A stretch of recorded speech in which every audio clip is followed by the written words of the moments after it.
بسم اللہ الرحمن الرحیم۔ السلام علیکم۔ تعبیر نامہ چینل میں خوش آمدید۔ حضرت ابن سیرین رحمۃ اللہ علیہ فرماتے ہیں، اگر کوئی خواب میں چہرے کو جیسا کہ تھا اس سے زیادہ خوبصورت دیکھتا ہے، دلیل ہے اس کا مرتبہ اور زندگی زیادہ ہوگی،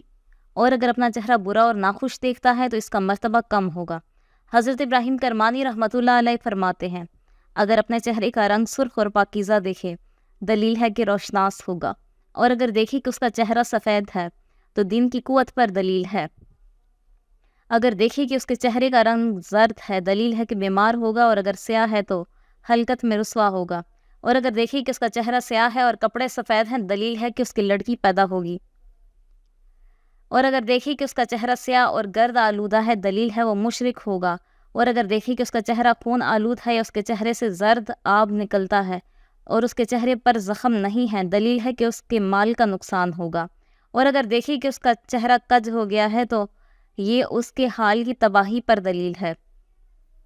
اور اگر دیکھتا ہے کہ اس کے چہرے پر خال ہے، دلیل ہے کہ قرض دار ہوگا۔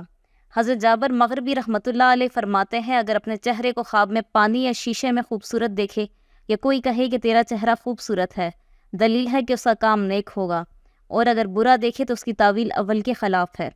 اور اگر دیکھے کہ اس کا چہرہ سرخ ہے، دلیل ہے کہ اس کی کسی سے بحث ہوگی اور غصہ کھائے گا،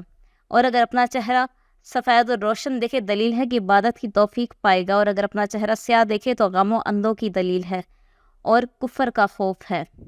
اور اگر اپنے چہرے پر زخم دیکھے تو دلیل ہے اسی قدر غم و اندوں پائے گا، اور اگر اپنے چہرے پر خراش دیکھے تو دلیل ہے اس کام میں خلل پڑے گا، اور اگر اپنے دو چہرے دیکھے، دلیل ہے کہ منافق ہوگا۔ حضرت جعفر صادق علیہ السلام فرماتے ہیں، خواب میں چہرہ دیکھنا 8 وجہ پر ہے: شرف و بزرگی، ذلت، حقارت،